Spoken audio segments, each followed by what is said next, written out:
A topic that comes up quite often, not only in here, but in our book studies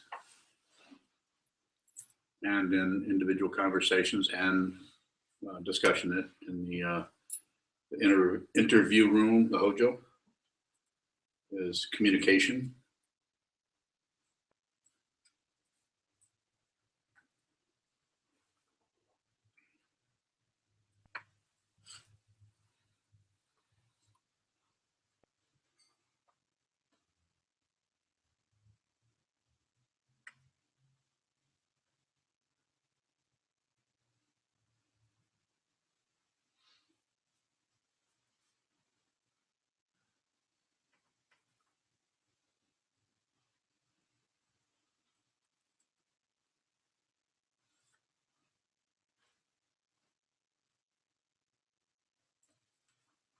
Communication.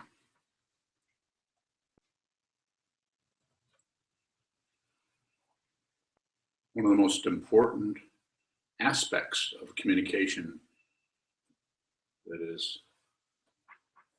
perhaps overlooked, misunderstood, is receiving.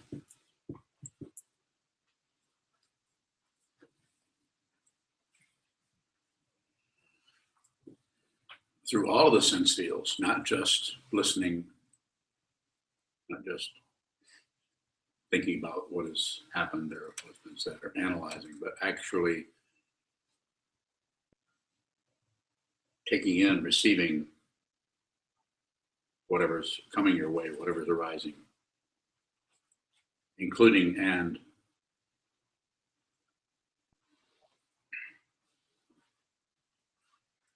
other than the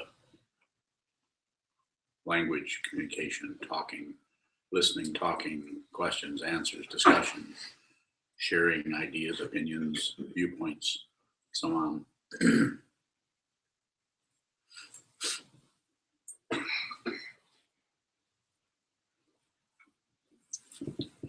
And so when you listen, it's good to look at all of the ways that the world, people, your friends, neighbors, your enemies for that matter, communicating how someone stands, how they look. I'm not saying that you take someone's body language and convert it into just more concepts. What I am saying is, even though someone is not saying anything, there's a lot of communication happening, as we know, in someone's expression, the tilt of their head. Some people use that to hide out. Sometimes you might say something to someone, and instead of responding, they're so afraid you're going to find them out that they'll just go. Or because the way they hide out is listening to you.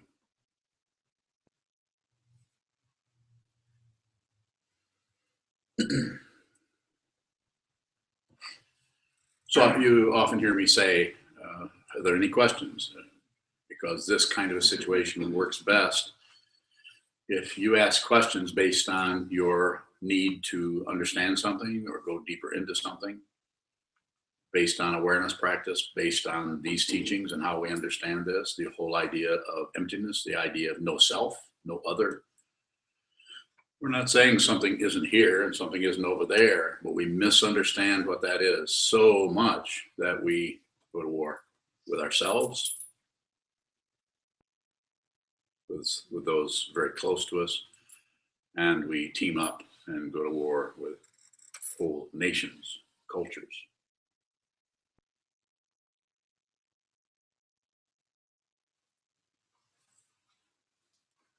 Shoka. How can listening be a form of hiding out? Listening, Shoka's asking, how can listening be a form of hiding out? And there's probably other ways, but the way that I've seen this occur is we may have found that when we talk, we can't help but reveal who we are and what we're up to and what we're doing. So we find that it's better to hide out. In other words, what do you think? What do you think? Well, what, don't you have any questions? No, not really. Have any statements? No, not really. So if you think about it, you'll locate somebody in your group of people that you know who has that kind of a dynamic, that kind of approach more. How I'm trying to relate it to your 90-10 rule. The 90-10 rule is what? Listen 90% of the time, talk 10% of the time. Yeah, and that's just like any rule or any, just like the precepts. We observe precepts. We don't follow it as a rule. So it's I call it a rule, but it's also 90-10 rule is the idea if you're having a lot of difficulty communicating with someone, your mother, your mother-in-law, your father, your aunt, your uncle, your friend, your mate, your wife, husband, listen 90% of the time and talk 10. Pretty hard to do that. But if you begin to do that, one of the ways you can begin to do that is instead of flashing on or instead of continually cranking up ideas that you're spewing out. I'm not judging, just describing spewing out of all of everyone. Instead of doing that, you hold that back and wait and give the whole thing the benefit of the doubt and stay in your senses.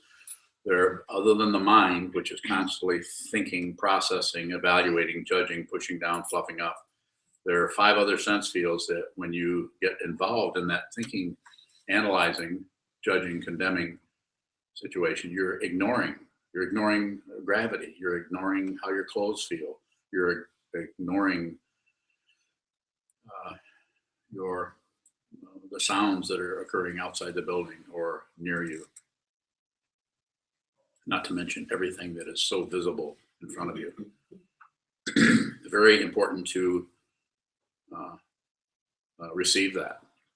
So 90-10 just means that you probably will, if things have been going bad or ill between you and your friend or your enemy or your mate, and back out of that a little bit and go back to listen more.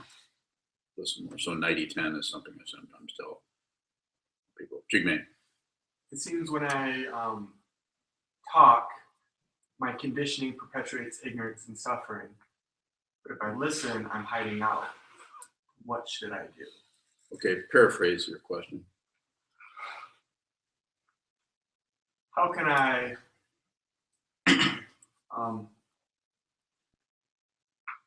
not hide out and not? I'm having a hard time paraphrasing my question. So. I know, but it's interesting to do that. If you're trying to say something and it can't be paraphrased, then you're not really sure what you're asking, and that starts to show up over here. I'm very slow. I'm not quick, as I said. That was pointed out to me in about 4th grade. Not very quick. Little Bobby isn't very quick, is he? I'm slow. So help me here. I feel like I'm in between. This doesn't work and this doesn't work. So where am I? What's right practice then? What's skillful? The most skillful means, which is a teaching of the Buddhist teaching, upaya, or skillful means. How can I skillfully work with this situation where I'm not causing harm to myself or to others? How can I do that? Pretty hard to figure it out. Pretty hard to analyze it because all the evidence, all of the information is never available. All evidence is partial. You can't find the complete evidence for any given thing. So the way you would do that is put it in neutral.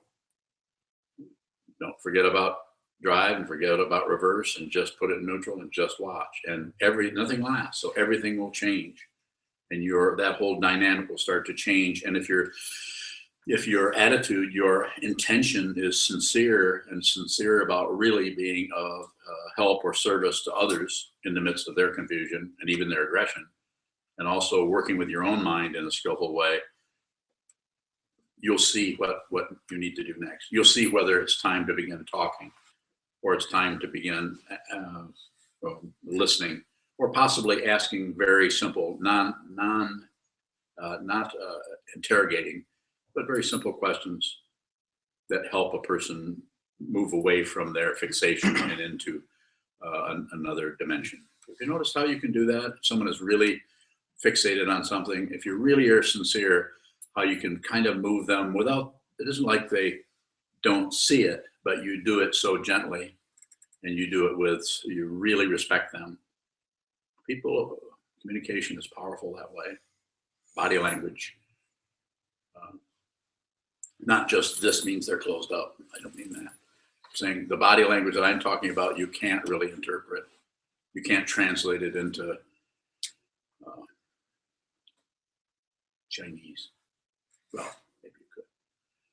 You can't translate it into some kind of meaningful thing that you can then apply. So this is what's called spiritual materialism. It's trying to squeeze some kind of result out of something without really respecting it or knowing really what it is deeply. And what is it deeply?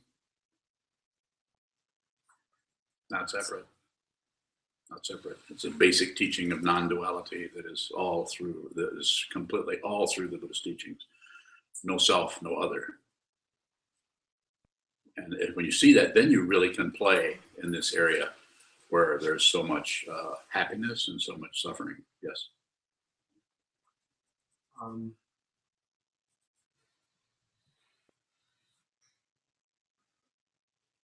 I'm just not very skillful, so it's just really challenging. Yeah, but I call that awareness. If you're beginning to see that in your interactions, you're not very skillful, you keep bumping into people and they're not coming out doing better. They're kind of come out with some axe to grind with you, but you don't really want that. You want to help them. So quite often, the best thing to do is find that area of yourself, that area of your consciousness we call the advisor, and gag it. Gag. Don't give advice. I can give advice, but you guys can't. And you can actually give advice if you really understand who you're talking to and what you're dealing with, and you've really investigated or been with that person, that individual, that situation enough to really begin to really resonate. And then you actually need to get permission. The person has to actually be ready, not just say, well, yeah, help me. Go ahead. Tell me what I should do. We all had been around something like that. Yeah, go ahead. Yeah, I'm listening. Go ahead. Help me. But rather than that, somebody who's saying, no, I really want to, as Dan and I were talking about earlier about a situation she's looking at, is somebody really has to want to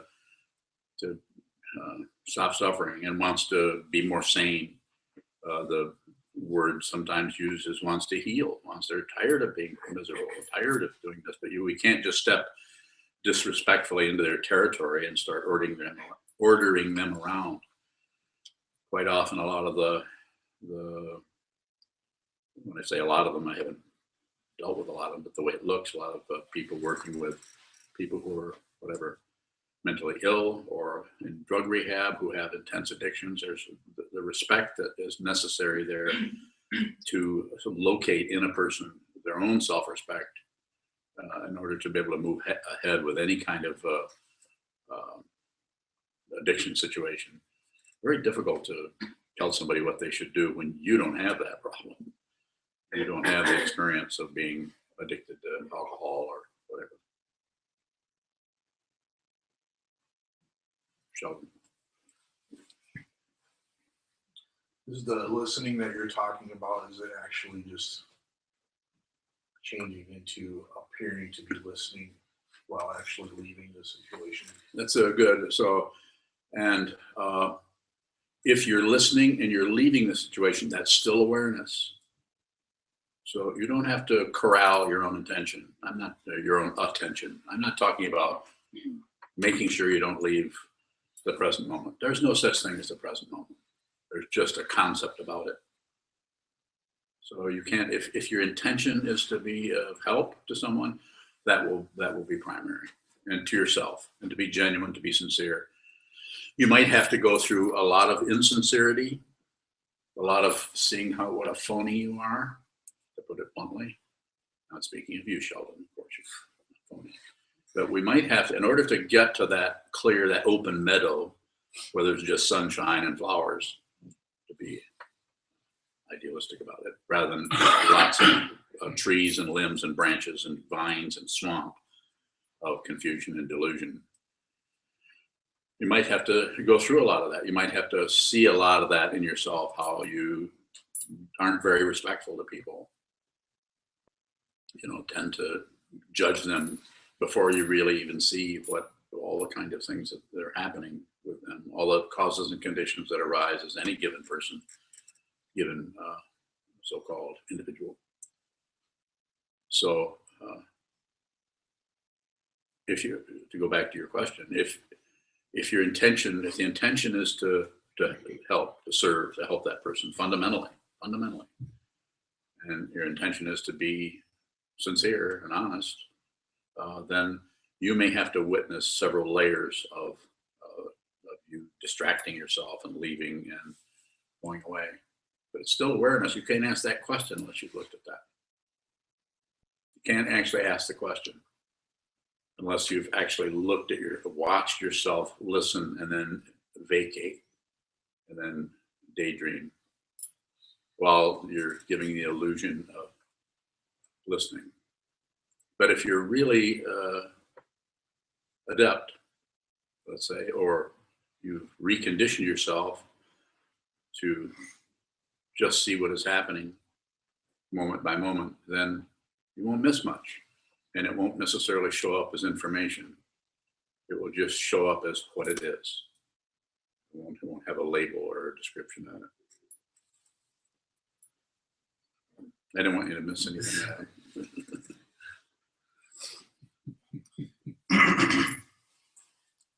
When we're hiding out, Yes. what is it that's being hidden or protected? Yeah. So when we're hiding out, we're the self-centeredness that we have that we think is something that is threatened by other people's ideas, opinions, judgments. It's a sense there is someone here, a solid being, that could be harmed by someone either knowing about or exposing you, seeing what a fool you are, or how frightened you are. Lots of stories around that. Is that what you're asking? Yeah. And so it's not a matter of ripping that mask off. It's a matter of going in with awareness. And awareness is not a thing. So it's a matter of going in with awareness and seeing. All you have to do is see it. If you try to do anything with it, we're right back to warfare. We're right back to spiritual materialism. We're right back to trying to pull ourselves by our bootstraps into enlightenment, which isn't going to happen. But if we have a willingness to go in and the courage even to go in, that's what this sitting practice is about. Be able to hold still and allow the awareness to go back in to find out who this is. If you really know who this is, this will not be confusing at all, even though this here thinks it's very confused. In what type of situation could communication be synonymous with warfare? Well, I think the communication would be if I get a gun and aim it at you. Yeah. That's communication. That's not very nice, but it is some kind of intense, dualistic kind of assumption that I'm right, you're wrong, and you're going down. So the world is using that. That's their resort, is to go to that. So, That's a pretty example. That's a pretty extreme example. would you like a better one? There's another one, yeah. Okay, so would you like a nicer one or a worse one? I can do either. Right? A nicer one. Okay, a nicer one would be like this. Okay. You getting that message? Yeah. That's picking up what you're putting down. Yeah. You did that to me in the Hojo yesterday.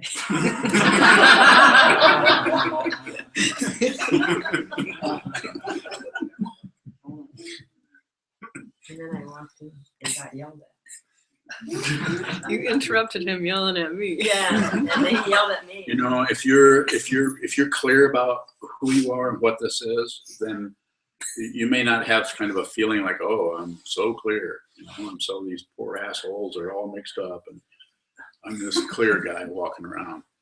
But if you're really here, then your mind will go through all kinds of dimensions. You'll turn and you'll go from everything to being frightened to being happy to being sad. Because why? You're not separate from anybody. So other people's emotions, you think those emotions are yours. They belong to no one. When you begin to see that, you're in for it. The idea with enlightenment, quite often people think that, well, if I become enlightened or if someone becomes enlightened, they're suddenly this sane, wonderful, calm person who never scowls. You know, there's some kind of idyllic kind of state of mind that's always happy, always. That's not how it looks over here. Yes, sir. Yesterday when we were talking, I don't remember your exact phrasing, but it was something along the lines of if you can't swallow it, then you need to talk about it. Yes. Can you say what you meant? I remember that, but you take me more into it. I'm ready. Well, I think we were just kind of talking about, trying to find the line where you're not just bitching about everything that comes up, but you're not stuffing it to the point of resentment. Yeah, there needs to be a place where you're in some kind of a interaction with others, and you, if you can take the negativity, just let the negativity come. Let it come, and don't do anything with it. Don't object to it. Don't agree with it. Don't look away from it. Those are the three poisons. Don't do anything with it. If you can do that, in other words, swallow it. It's just like air. You just breathe it in. Just take it in. Take in. And the practice Shanti Deva taught in the 9th century in his text, The Path of the Bodhisattva, about taking in Tonglen, breathing in the negativity of the world, and sending out all goodness and kindness and help and support and awakening. So coming back to that example, you may not be able to do that. Then if the negativity is coming your way, you can't, then express it.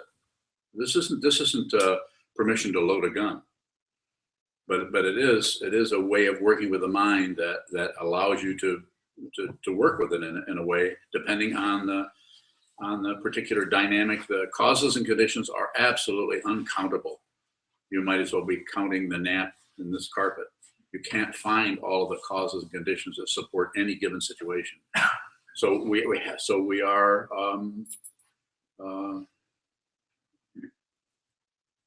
what are we left with? We're left with awareness. So I would say go with that and be aware of that negativity, and no praise, no blame. That's a difficult one, to have intense negativity coming at you and not to blame someone. And so if you do blame someone, then don't blame the blaming. The double negativity. We get into the first one, then we want to do the second one. We want to laminate it so it reinforces our self-centeredness. I feel like there's more there if you want to ask. So when you do get to that point of communication, sometimes the feelings are so personal. How can you communicate directly without making it an attack? You might not be able to help it. Is it best to try to swallow it then? It is, if you can. But if you can't, then you have to be genuine. We have to be genuine. And if you're here, probably anyone who's on this path or practicing this way, even if they have intense anger or rage, you're probably not going to kill anybody. You're probably not going to hit anybody. Probably not going to hurt anybody. You just might be really, really upset and mad. And you may, in order to get to know yourself a little better, if you follow me here, you may have to allow some of that to come out. Be genuine. And it's not like, if there's any story following like that, well, I just had to do that. This is just bullshit. You're pretending to be genuine, and you're using your anger, your expression of your anger and your story about it to say, well, I just had to do this. There should be no storyline. If you do it, then you have to do it. Is that helpful? Sometimes when you communicate, even if I look at it and see beyond the concept that it doesn't have a foundation and what I think it does, that emotion is still there, that aggression is still there, that desire to fight Isn't that is still amazing? there. That's astonishing. The very reason that you're upset is gone. You see that, oh no, they didn't mean that. That was directed at somebody else. It wasn't me, but I still have all this anger. And that tells you that the anger was yours in the first place. These are only triggers. Sometimes they're pretty intense triggers, like a gun pointing at you is a pretty intense trigger. Yeah. So, but just someone scowling at you, you know, you don't know what that, I mean, they could just have gas. Nothing wrong. And you're all ready to go, oh, you can't look at me that way. Oh, come over and pop you. You say that sometimes me and some of the people in particular, we tend to radiate our aggression. Yes. So there's not a particular one-on-one communication occurring, but just walking through a room, there's a communication. Is there a way to work with that so you're not putting that burden on others? Yeah, I think it just takes time. I know I have some of that. Unyo is able to make the wallpaper curl off the wall by walking through. If she's negative, and she's negative very seldom, but if she is, then I'm not accusing you of anything. Just a description. Not a compliment. You're pretty powerless. Other than that. Yeah. But my son, who's also a monk, Mason, who is also, since he was a little guy, would if he was in a bad mood, I mean, no one in the room could be happy, even though he didn't say anything. So he's now 49. So he will enjoy hearing this if he ever watches these, which I doubt. So the only thing you can do in that situation is this thing that I'm always saying to people is awareness. Awareness, just necessary to be aware. There's nothing to correct. If you don't understand what I'm saying there and you feel like there's something that needs to be corrected, you should ask questions about it so that I can help you move a little bit closer to the ultimate situation that is available to every one of you right now. Yes, sir. So you've said that you have that occasionally, we see it occur occasionally. So what is the difference between when you walk through a room and we feel that, and when I walk through a room and you feel that? With you, do you think there's a problem?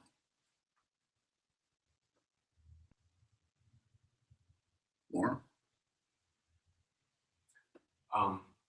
To be on the other side, the receiving end of that, how is the best way to relate to when we see someone else having that steam coming off? Just observe. Just look at it. Don't add. Don't necessarily. It doesn't necessarily point to anything. Doesn't do anything. And then if you feel like if they sit on your lap or something, you might have a bigger problem on your hands. But or if they're right around you, say, "Is anything I can do to help? Are you okay?" Just simple inquiry like that.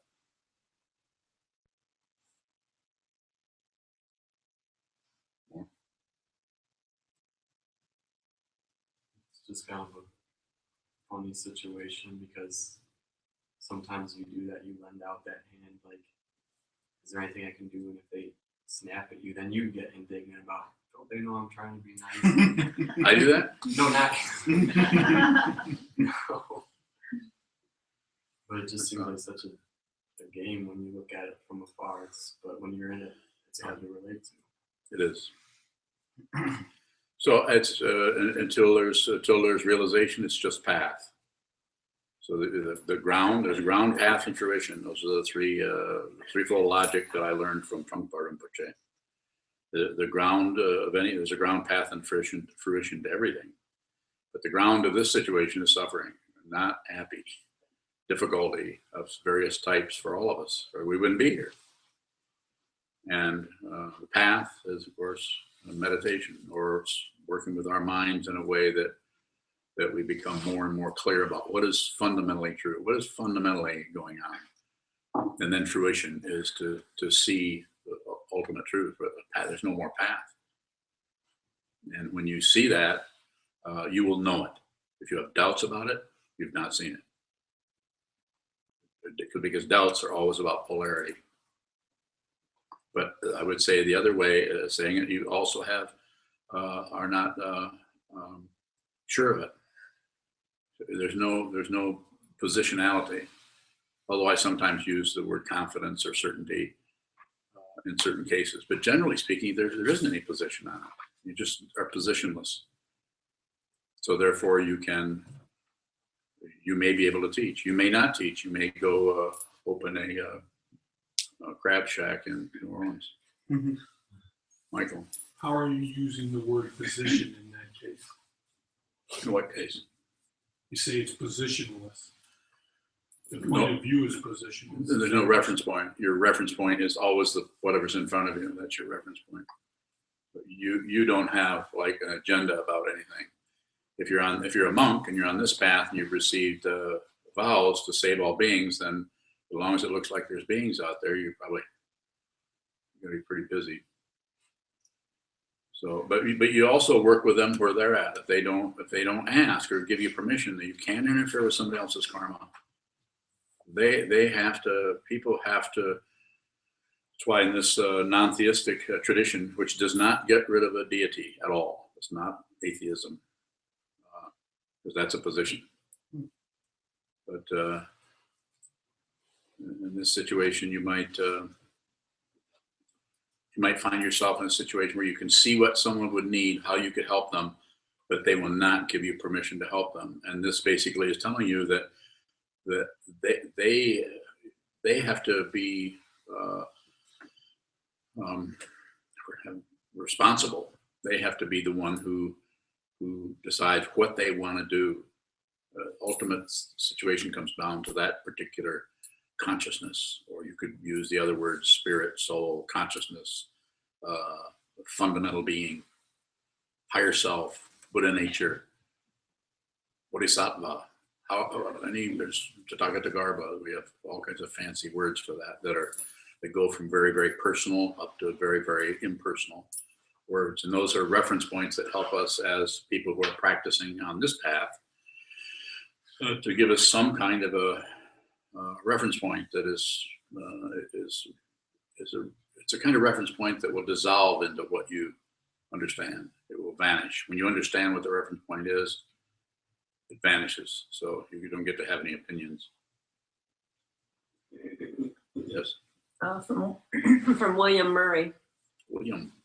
He asks, if one sees the source of an emotion with awareness, such as anger or embarrassment, does the response to a situation or future similar instance change? Sure, I think it might. It could, but as I said previously, it's so complicated. That whole area is so complicated that it's easy to make assumptions about what's causing what. And so it seems to be better to just leave it as open-ended as you can. You could say it this way: if you know you're jumping to conclusion about something, is that still jumping to a conclusion?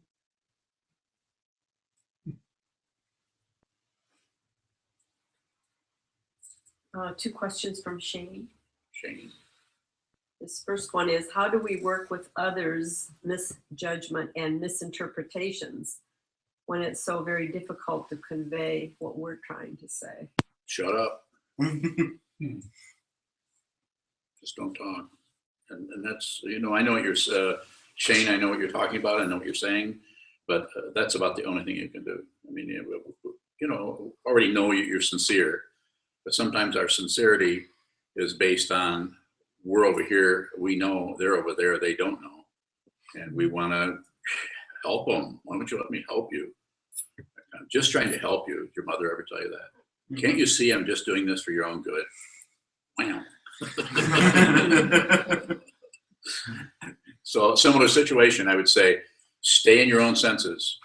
Your senses are not separate from other people's senses. This does not mean that when their butt itches, your butt itches. I'm not saying that. I'm just saying that, but basically the sense fields don't belong to anyone. You don't belong to a solid being. And if you see that, you may think, well, that means that you can do anything you want. No, and it's the opposite. It means that you really can see the boundaries between individuals. You can see the spaces between fingers. never get them mixed up anymore. You never cross into anyone else's territory. Complete respect for everyone in their karma. Leave them alone unless they ask for your help, and then drop everything. Help them, including your agenda about them. His second question then. Yes. How do we work with our own misunderstanding when trying to be with others and trying to go deeper into what others are trying to convey? Shut up. Listen more. Really, I mean, listen. And when someone says something, ask them, as I quite often do, paraphrase. Can you paraphrase what you're saying? You'll find that it not only helps you to maybe, if they're able to really do it really well, then you begin to see how really much time they've given to this particular situation. You understand that they're pretty clear about this. Or if you see that, as in Jigme's situation, not to pick on Jigme, but in that situation, I think you even said, I guess I'm not really clear about that, which shows that it's not that that question is invalid, it's just that I sensed something about it that wasn't making sense to me. So I was doing it. I would like to know what you were saying. So I asked you to do that for my benefit, and you could say for yours, to help us mutually get closer to that. So very important to listen, and then inquire, have some kind of a give and take around that. When people are expressing intense negativity and they're looking for an audience, should we still be that audience and listen? It's difficult to give a blanket thing, Well, Donald Trump, I mean, he thrives off an audience. Should we sit there and listen to him? Or Who's that? Donald Trump. Am I supposed to know? I'm so glad you don't. Huh? He's huge. He's running for presidency.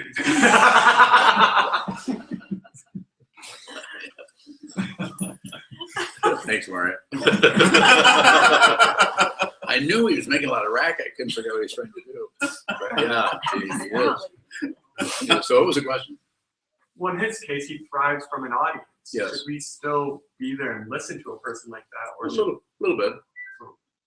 Middle way. A little bit. Listen to me. He's kind of interesting in that he's able to do, just like he even said. He said, I could go in New York and shoot somebody, and I can still win all the polls. So it's like he kind of has an idea how to do this, and his particular karma, the causes and conditions that give this world Donald Trump, are the same ones, the same causes and conditions that bring about even the great saviors of the world. It's just causes and conditions. Causes and conditions. It's just that there was an opportunity that he had with his pretty amazing intelligence, and also his head is way up his butt. That's why the hairdo. I gotta watch what I say here. But he has a kind of understanding of has a kind of understanding of the public and so on, about how to what we call pander to that or tune into that. He has some kind of understanding where he's tuning into a level of I don't know what you would call that, of closed-mindedness, or what's another word for that? Just people that are completely submerged in rage. Huh? White rage. White rage. Yeah, that might be it. But so he has something going on. But there's the world is much bigger than his little tiny persona, which he puffs up quite a bit. And the causes and conditions, I mean, he could completely go down tomorrow, and you could just not hear from him anymore. The whole thing would change, and suddenly it would be some other person, maybe some person we haven't even heard from yet. It's always possible. Things are really, and if you look around the world and if you watch the news, things are not good. It's not looking too good for any, no matter who gets in charge. I have sometimes said, we should just vote for him and get it over with. Everything would come to an end immediately. He would just bomb everybody, put up walls. So I would say to go back to your question, just watch what's going on, and don't add, subtract, divide. Don't do anything with it. Just watch, and anything that needs to get in as this is ridiculous or silly or whatever, that's going to show up without you even adding anything to it. More? Sometimes, well, I know you said before in study group when people start teaching to look away and stop feeding into that. Yeah, if someone is trying to hold forth and lecture to everyone else to teach them, then rather than, if you're there, one of the things you could do is just not give them too much of an audience. Then the self-consciousness will rise in them, or not. Sometimes it doesn't, and then they'll self limit. They'll limit themselves. It's not that people aren't sometimes very good at describing, and sometimes people are describing something we already know. We already know this in there, but they somehow think we don't know that, so they want to tell us more. Discussion groups in a book study are really a powerful way to learn about other people, to learn about ourselves. A lot of times people think, we just had someone here recently who was not happy with it because they didn't like this kind of learning. And so they misunderstood. The person never had a question for me as to why we did it this way. Although this is based on 40 plus years of doing book study. It didn't happen in 10 years or 15 years, it happened over a long period of time. And so the idea is it's always about awareness. That's why everybody in a book study is, whatever the book is, whether it's Rinpoche's books or Cutting Through or Dogen Zenji or Dan Lusthouse or Samni Nirmachana Sutra, whatever, it's never about getting a hold of the concepts and being able to squeeze meaning out of them. It's just about your awareness in a group of people. Sangha, studying a particular group. What happens with your awareness?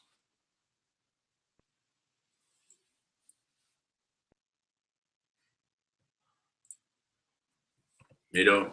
Yeah, we have this practice of Maitri Bhavana. Yes. Can you practice loving kindness?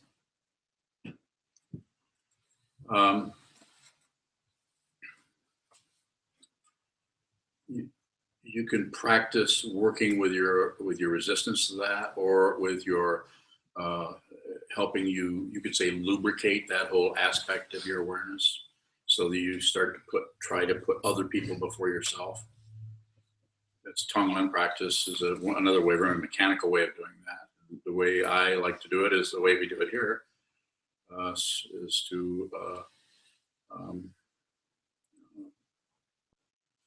talk about people who are having a difficult time and try to focus on them for a short period of time by doing, right now we're doing the Metta Sutta. So we're just trying to generate, take some of the caring and so on, and generate that and send that out to others, just like the White Tara practice you've been practicing. You're doing it, this White Tara can be done towards yourself, it can be done towards others. It can be done in both directions. So that's basically what you're doing a form of Maitri Bhavana. You do White Tara practice, which is a deity yoga. More? Yeah, you spoke about being genuine and sincere. And I know when I recite the may all beings be happy, I would like to really feel that. Mm-hmm. Well, that's pretty selfish of you. But I don't. Well, I'm glad. That means maybe you're actually sending something out to people. Your feeling, listen to me. You listening?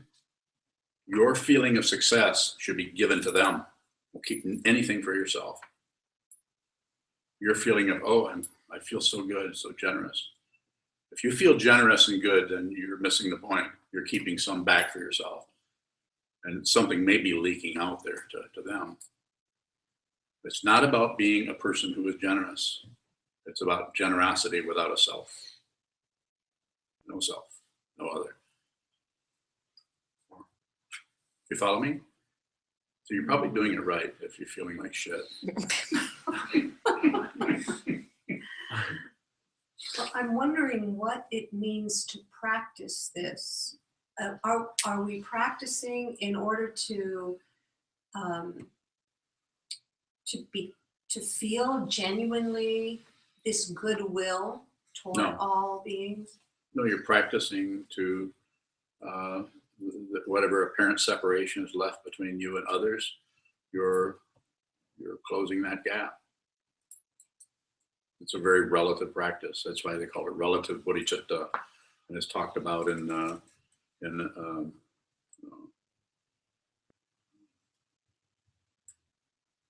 Atisha's points of mind training, 7 points of mind training, 59 slogans. It's relative. So we're working with a relative situation. And then there's the absolute practice, which is just seeing yourself, seeing everything as not being separate. Seeing everything as a dream. Seeing everything as an illusion is ultimate bodhicitta practice. But tomorrow I'm going to talk about at noon, what did I say I was going to talk about? Drive all blames into one. I'll talk about that's Not at irrelevant. noon, but at 10 o'clock. At 10 o'clock, and then at noon, I'm going to talk about the fourth noble truth. So it's a matter of practicing and watching. Feelings will change. Feelings may get very, it's very funny to hear someone say they're getting really good at Tonglen practice, because this means they're getting an accomplishment mentality, doing something where they're supposed to be giving away all the good from themselves. They don't keep anything for themselves. Everything goes to everybody else. Bring all harm, danger, pain, suffering. I'll take it all. If you hear people who are practicing Tonglen say that they're not happy, well, you can't practice Tonglen necessarily and be very happy. As long as there's a self there. When there's no self, then it's an open door. Back and forth.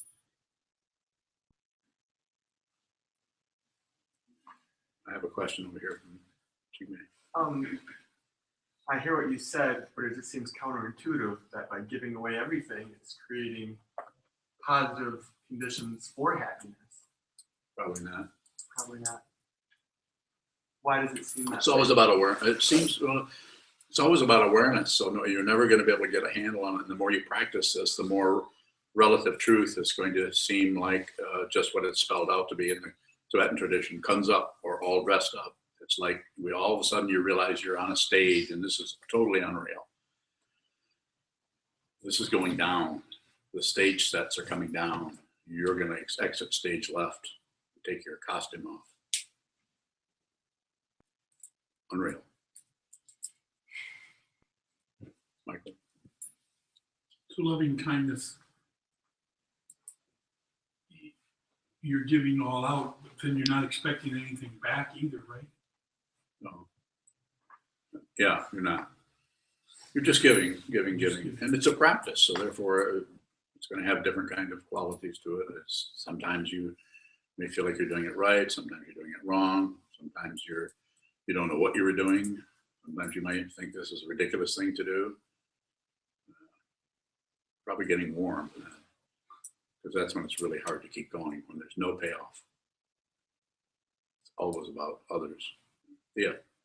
And some of these questions, it seems like it seems like it's being spoken about as if it's a fixed amount and one is giving it. Is it there's really, I think the give is there, and if it's given, aren't you also receiving? There's not a loss. There's not a net loss. There really isn't anything to lose. No.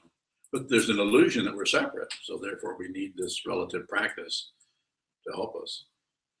There's the illusion, there's this separation, which is why there are wars and antagonisms and just simple disagreements between two people. It's that same kind of tension. Is it the same thing as when someone you care about is in pain and you're in pain too? Sure.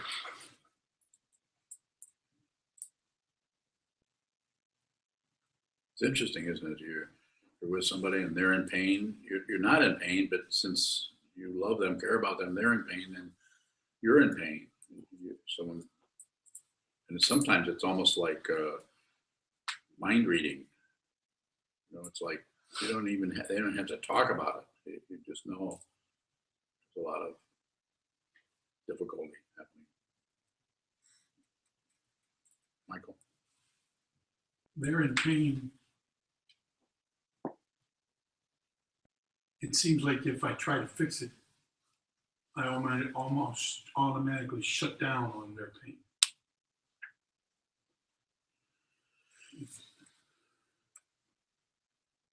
That's a statement. Do you have a question?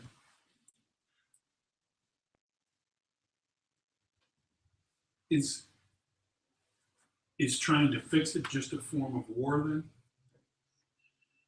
Yeah, a little. Well, it's trying to. Somebody has a problem and you're trying to fix it, especially if you don't have permission, and you're in there with your advice and suggestions and criticisms and whatever. It's just not helpful. It's just then they, depending on the degree to their understanding or intelligence or awakening, they're going to either just leave you and get away from you because they just don't want to listen to that crap anymore, or else they'll fight with you. They may even, on some level, may even try to follow what you're saying, but if you don't have some fundamental clarity yourself, even if your advice is fairly accurate from some kind of a relative point of view, may not be so workable. Mark. How is my realization of non-separateness or non-duality different from yours? You realize that? I do. Do you? Yeah. Then you wouldn't ask the question. Oh, shit. All right. Yeah. If you meet someone, if you meet someone that realize there's nothing to say. You may say something, you may not. Yes. Sorry, sir. I'm playing with my right hand. You're playing with your right hand? Yeah. That's all right. Go ahead. Keep playing. Is there any difference between the chant, the Maitri Bhavana chant, and Heart Sutra? Chanting the Heart Sutra.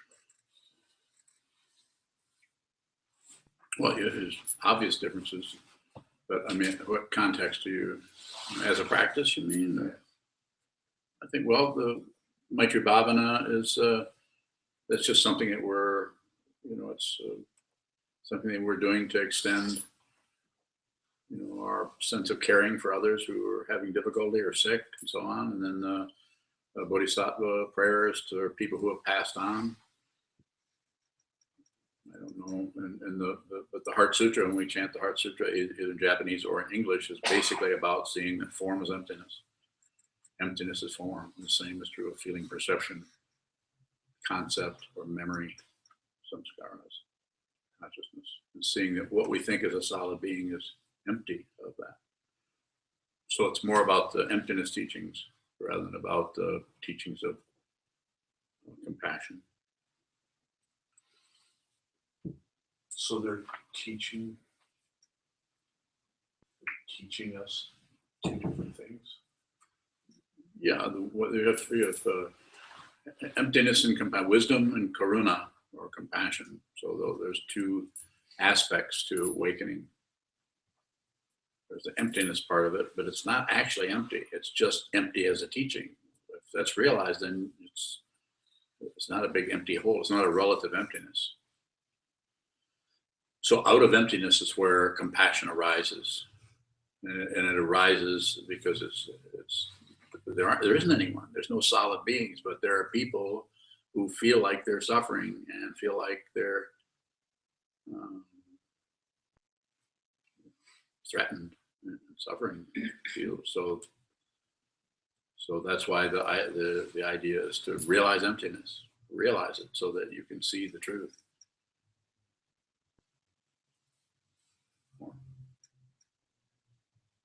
I feel like there's some other question under there, but I'm not getting to what it is.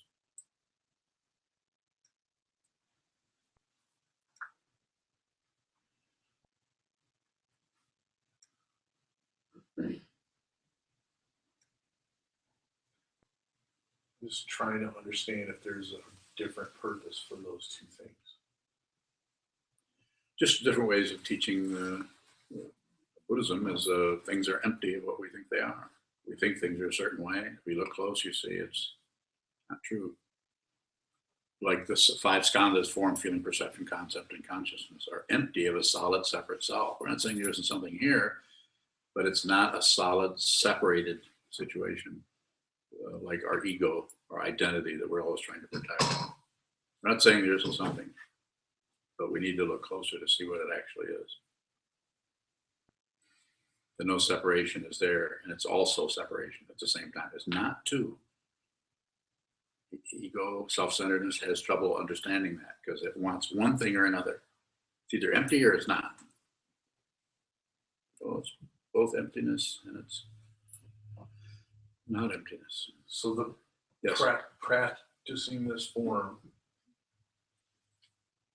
of the actual chant, the actual form of doing the chant. The chanting and the sitting practice. And the sitting practice. I'm specifically asking about the chants. Okay, go ahead.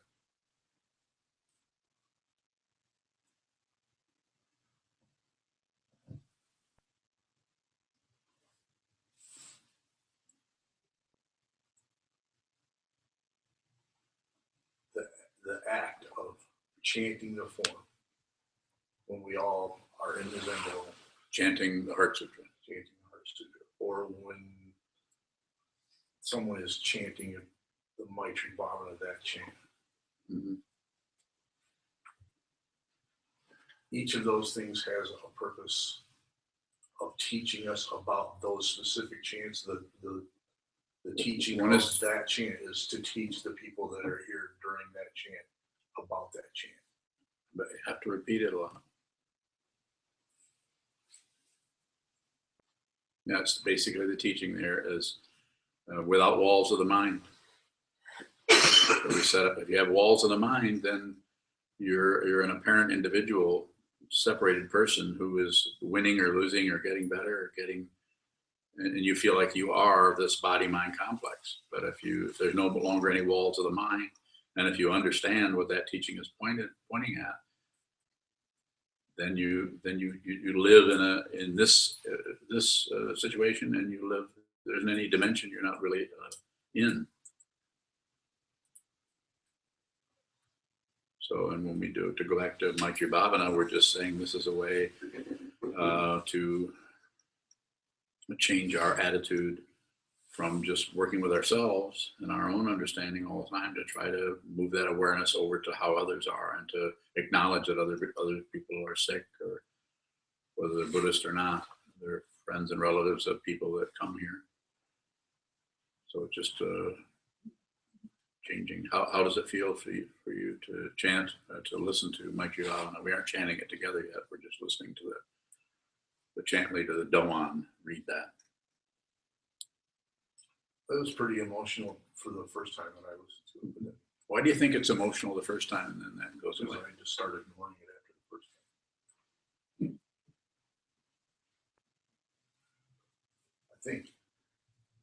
I think too. I just don't believe my thoughts.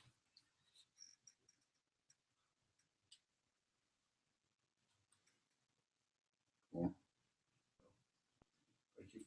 thank you. Another question from Shane. Yes, Shane. How do we experience others' emotions while feeling separate from them? I don't know. What do you think, Shane?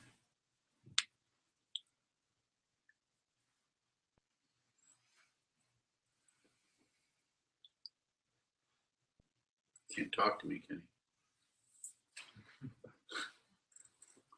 That's me. That's not Shane. I thought you always say you're looking at yourself. Oh, you are looking at yourself. That's I'm looking at Shane. myself. That's Shane right there. That's Shane. Oh, okay. Okay. What was the question again? He asks, how do we experience others' emotions while feeling separate from them? When we see that the very separation is acknowledging the apparent separation, but the emotion itself is not separate. Sometimes you One of the ways I've talked about this before, which is a really obvious example, you probably, all of you have had some experience with this. If you see someone riding a bicycle or on a skateboard, used this example many times, and someone on a skateboard, a little kid, 10 years old, trips and they go down on their knees on concrete. You can't really look at that and not have some kind of a visceral feeling about that. So it's just a way of saying that we're separated, yeah, but we're all in this situation in a way where we're all on a very similar frequency. We're not going to be able to ignore that and act like, well, it's not me. It doesn't bother me any. More? Mado? Yeah, how would you talk about what I understand to be the act of intervention, particularly when people are really, their lives are being threatened by something, and the family or friends will actually intervene without the person's permission, quite the contrary. I hear you. Yeah. What's your question? So yeah, how does this act relate to what you're calling meddling or respecting someone's karma? I would say generally, I have to look at the individual situation. Generally, it's meddling. Generally speaking, people have their idea about what's happening to the person, and they go in and they forcibly take them out of it and take them into whatever rehab or something like that. I think it's basically meddling. Doesn't mean there couldn't be a good outcome. I mean, save their life, put them in a rehab, they came out and they could have been really grateful. So there's all kinds of things. Causes and conditions are just impossible to track. But as a general recommendation, I say, don't meddle. In this way, if you take that attitude of not meddling with your own mind or with other people's situation or minds, you'll still see the same situation of that person threatened. It will still keep arising, but because you haven't meddled with it based on your presumptions, your preconceptions, your fear, your hope for that matter, you'll have a lot more time. Hopefully they haven't taken their life yet. But you actually will be able to see more clearly what's happening. You'll see the causes and conditions that might be arising there. It's called respect. I'm not done. You should respect other people's karma. You should actually respect other people's need. And I'm happy to talk, answer more questions about this. Need to go down into some kind of a labyrinth like that. And to risk their life and limb and whatever to go into some area. A lot of the meddling doesn't allow the person to really, it's disrespectful to do that. Sure, you might save their life. I'm not saying maybe that's the thing. Saving lives might be, top of the list. I'm not saying it wouldn't be or shouldn't be. So I'm not generalizing about it, but generally speaking, as I generalize about what I said I was going to generalize, I'm saying that hands off, because as soon as you grasp at something, you've stopped inspecting it. But if you live a little bit more in the chance or the risk of the situation, look very closely. Maybe interact on a level that has to do with picking up the person's intelligence a little bit, or sometimes in the Tibetan tradition, something called the four karmas: pacifying, enriching, magnetizing, and destroying. So you might start out slowly and pacify, say, if you should settle down, you shouldn't be doing this. What can I do to help you pacify? And then enrich, you may have to be a little bit more dangerous and go in and work with the energy of that situation and stir things up a little bit with the idea that the person might actually begin to see themselves how dangerous this is getting, because you're starting to participate in their danger.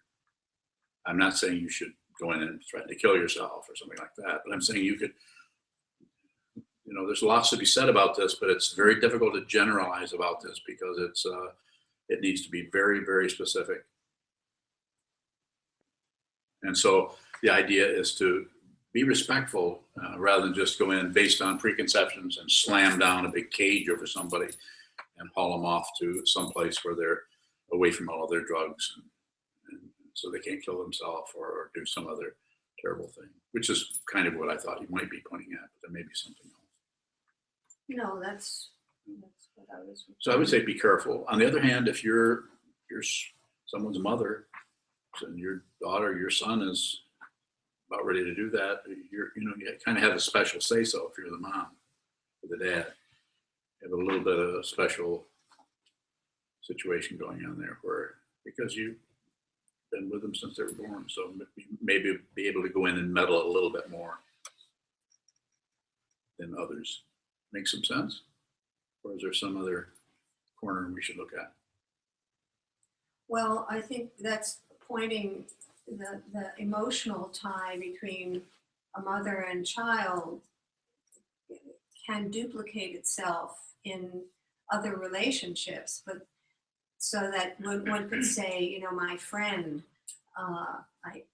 this is a deep connection that I have with somebody, my friend, as well as my daughter, my son. Is there a question? Yeah. Hold on.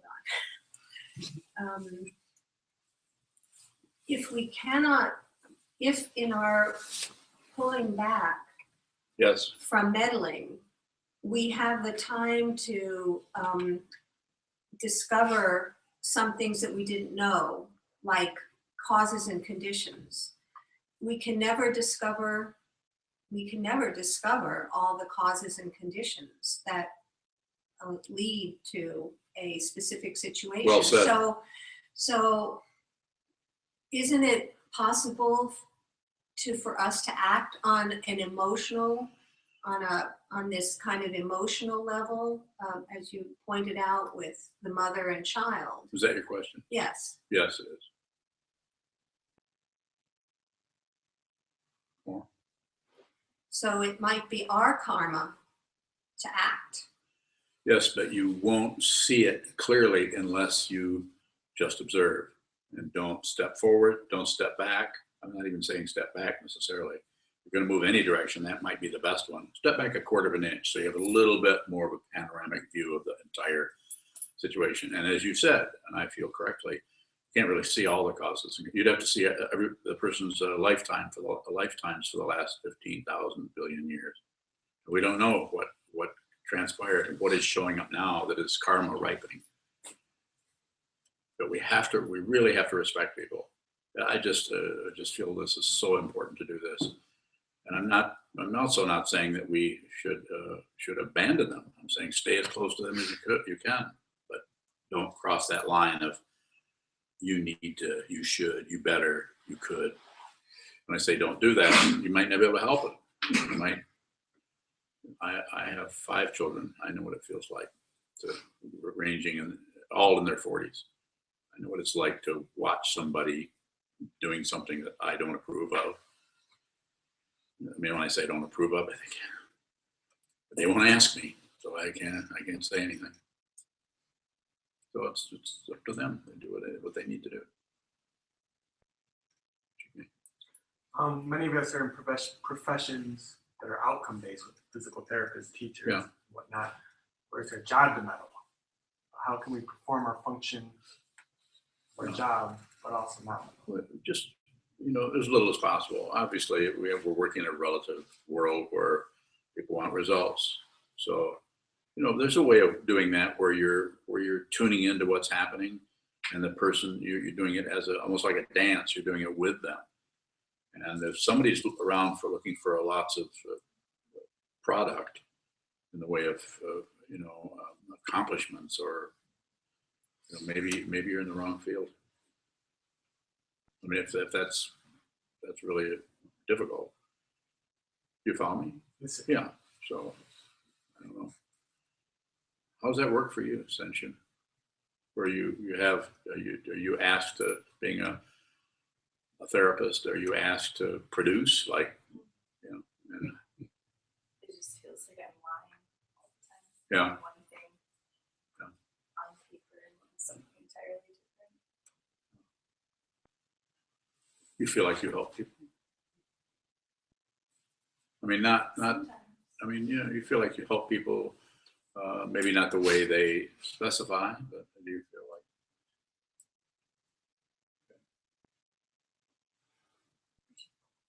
We should do something else. Well, Okay, I'm ready.